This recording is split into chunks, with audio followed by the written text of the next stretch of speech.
Hello, welcome back. Thank you again for continuing to follow my Ascension drama story. I laugh about it now. I was thinking last night how when you're in the midst of something really hard or difficult, I know I had heard something about being in a difficult period of time for a temporary time. And then once you're out of it, like you move on and you kind of look back and you kind of say, well, was it as bad as I thought it was when I was in it? You know what I'm saying? And I always said it's like when you're going through labor, the labor pains are so terrible. And but once the baby is birthed, like mother, you totally forget what that pain just felt like. I think it's also kind of like having a tattoo. It's like while you're getting the tattoo done. Oops, I forgot to put my timer on. I'm so sorry. Because I know I was talking a lot in the last one. Okay. It's like when you get the tattoo done, like that pain is like so excruciating, and you're like, oh my goodness. But as soon as it's done, like you totally forget, like, was the pain really that bad, you know? And that's why we keep going back, and for me anyway, keep going back and getting more. And I had one in a long time. I keep thinking if I want to get another one. Anyway, um, for a long time, I know I'm way off subject on this one.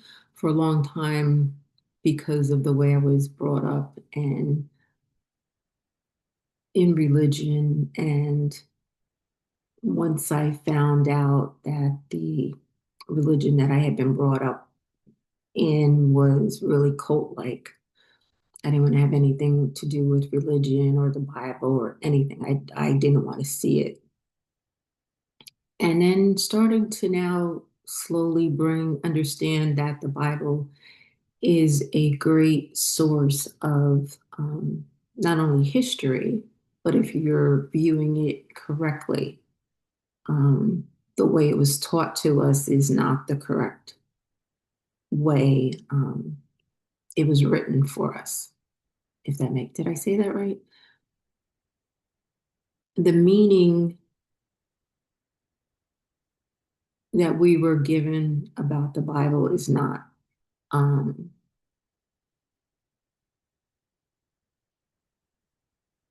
how it should have been translated, something like that. But anyway, saying that there's a Bible verse in Psalms. I forget. I have written it down. I think Psalms 23, something 4. I don't know. Talking about walking through the shadow, the valley of evil. I had it last night. And knowing that you're not walking alone, that um, God is walking along with you. Anyway, my short version of it. But you guys know what verse I'm talking about as I walk through the shadow of the valley or something like that. Anyway, but it talks about something being temporary. And as hard as that situation may be for you, it's only temporary. And once you get out of it, you kind of look back and you're like, well, I got through it. Was it really as bad as I thought? Like when you're in something, like it feels like it's so bad. Anyway, getting to this topic, during this time that I've been talking about, and moved into this new apartment in February 2025. I had noticed this woman who lived next door to me. She had a gentleman friend, and um, I could tell it was probably like her boyfriend or something like that. Because when I looked out the window, like he wasn't here all the time, and I also noticed when had pulled his car up, he had like a whole bunch of laundry baskets of clothes and things all in the back of his car. So just the way, as far as knowing when you know when you know something, having been homeless before, you see the traits of another homeless person. And I could tell, I'm saying this guy must be homeless. So I was so involved in my own life, involved with Walter at the time, my job, going here and there, really didn't pay attention to what my neighbor, and this friend of her had going on. So one day, it must be March or so, Walter and I had come back from having dinner out or something and going through the lobby. And he was waiting for her to get buzzed in. This guy, friend of my neighbor's.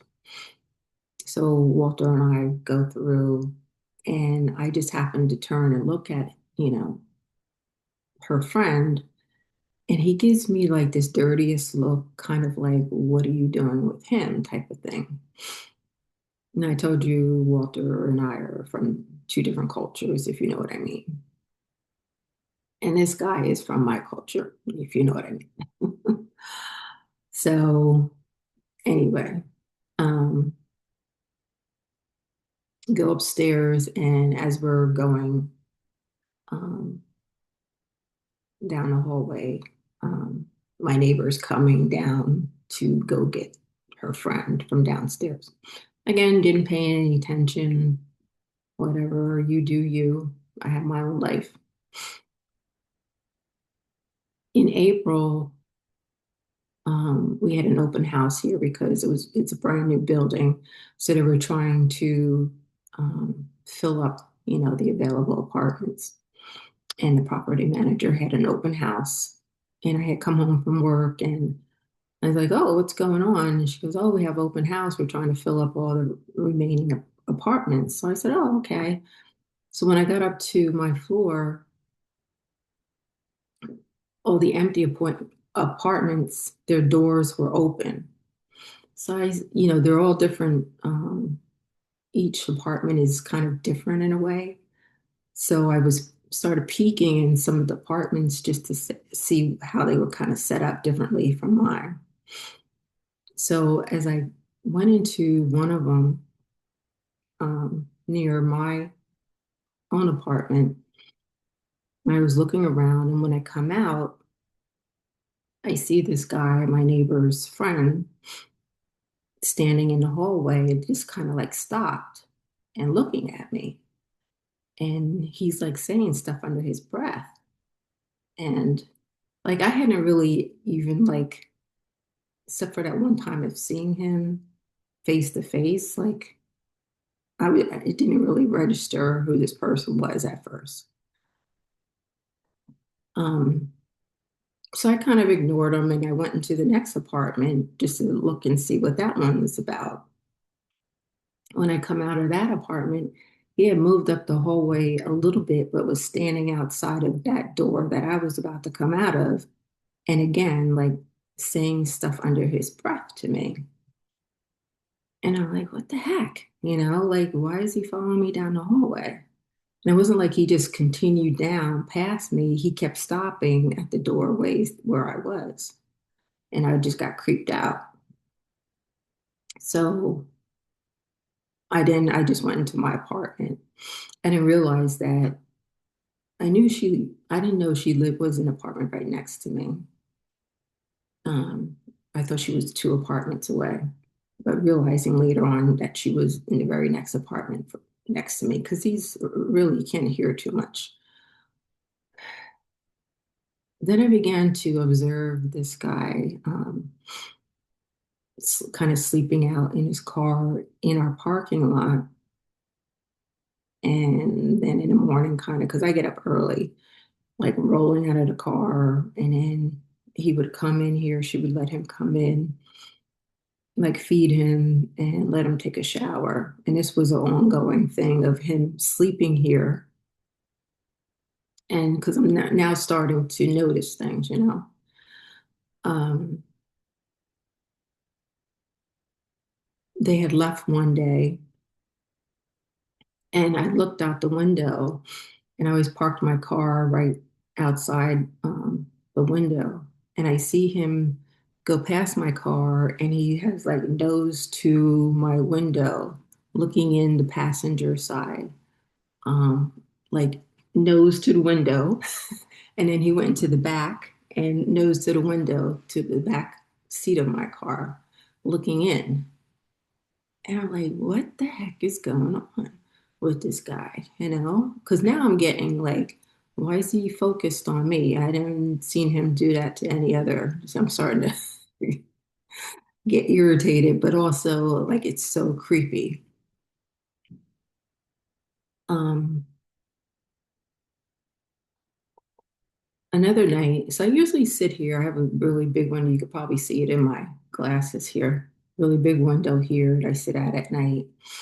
And I have a big view of the main sky, and it's so beautiful. And then the tree lines, the pine trees, and like lake and forest, not lake, but there's a pond back there, and it's just absolutely beautiful. Also, the parking lot is right here too, so I could kind of see everybody kind of coming and going.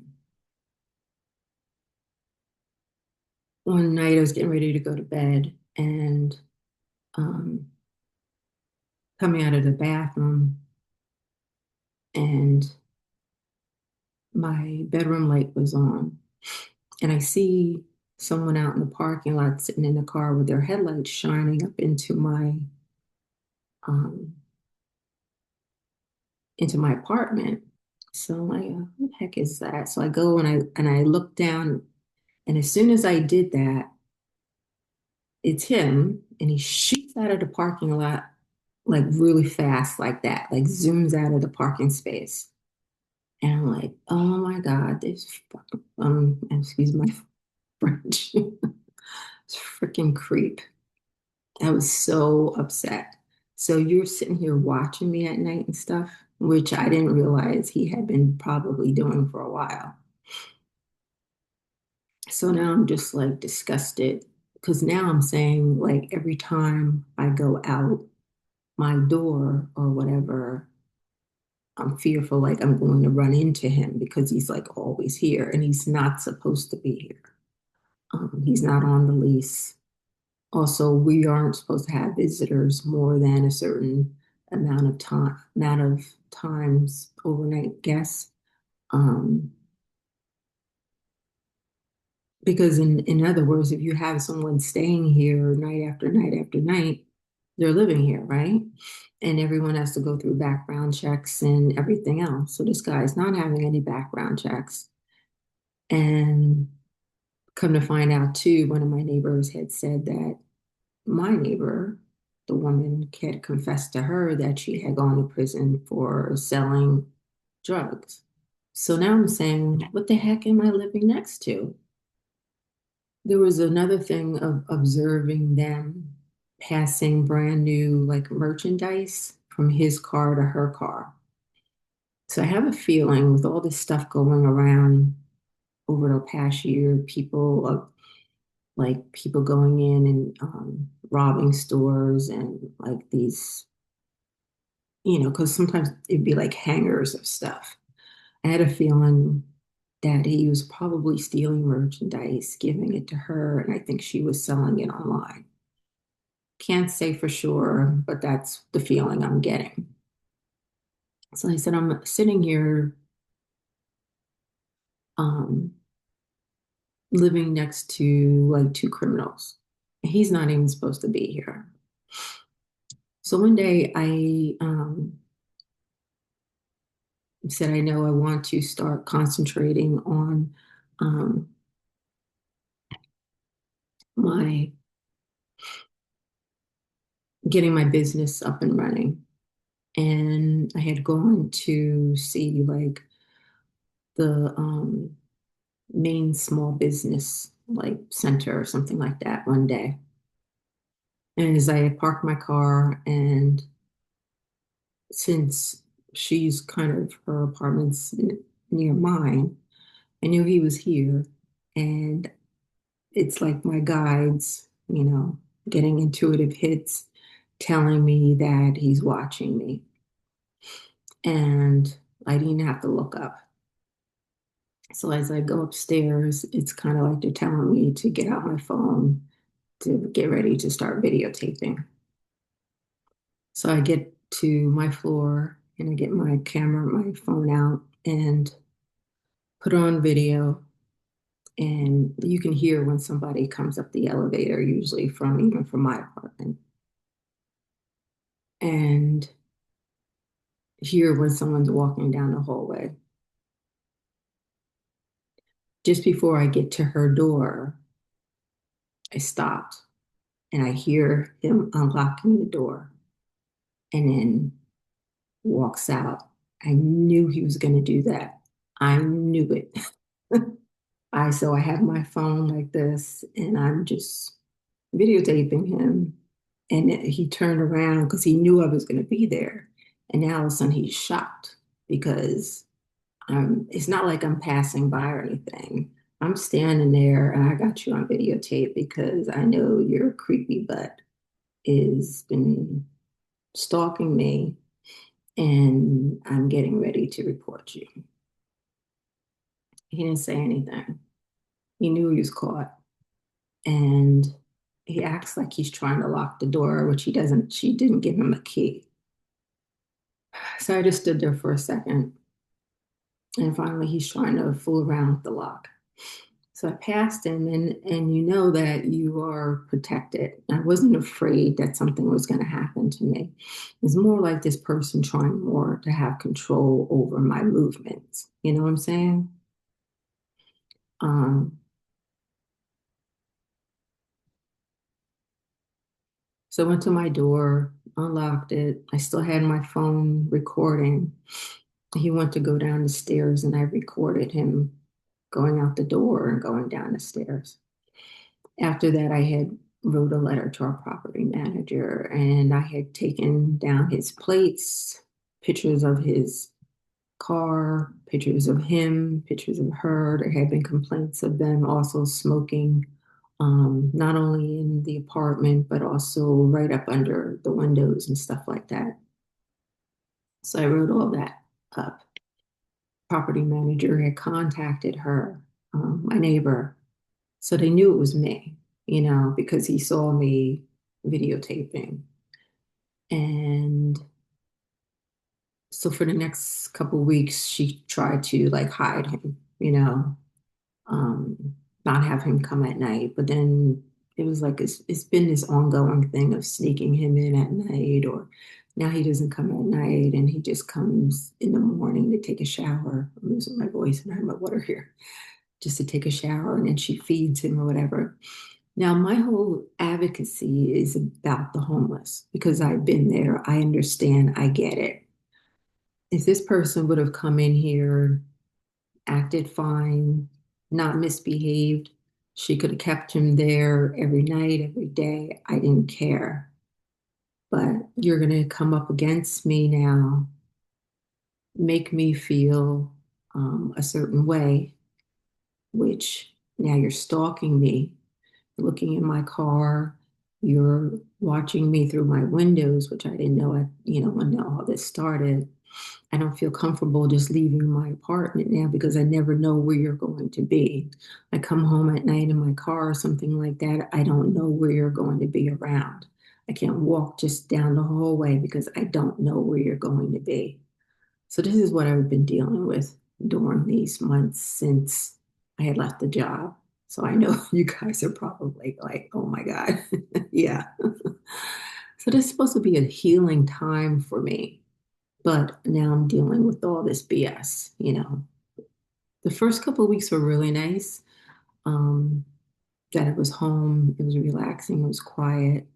But now all of a sudden it's kind of like this escalated. But there's a reason later on because whenever something happens, always ask spirit, what do I need to learn from this? There's something that we need to learn, take a lesson from it. I'm running long on this one. And the thing that we may fear, what I feared this person, that I had complete control to take control of the situation, even though I felt in some ways that I was helpless, but I could take control of the situation by doing the things that I did, by reporting him. And now, really, even though he's still coming here and I still feel like I have to always have my camera out, like if I go out in the hallway or anything like that. I know that spirit was going to let anything happen to me, but there's still this thing of being a woman and having someone do something like that to you. You know what I'm saying? All right, I have to give myself a breath because that was a lot. Because you see, I'm like worked up at this point of having had to deal with this situation. This is also bringing me to a point. I know this video is going long. Um, Coming to this end point, and I'm going to get more into this in the later videos. But is this really where I want to be now? Do I feel safe? Do I feel secure here? This person has taken away my peacefulness that I once felt here. Like when I first got here, after going through what I did with um, it was Kate and Patty and everything. This was kind of my sanctuary. And this person destroyed that for me. So it's kind of like, is this the place I still want to be? But I'll talk more about that in the next video. Thank you for listening. I appreciate you guys. This was also like a healing for me to go have gone through this situation. Please like, subscribe, and share, and I'll see you in the next one.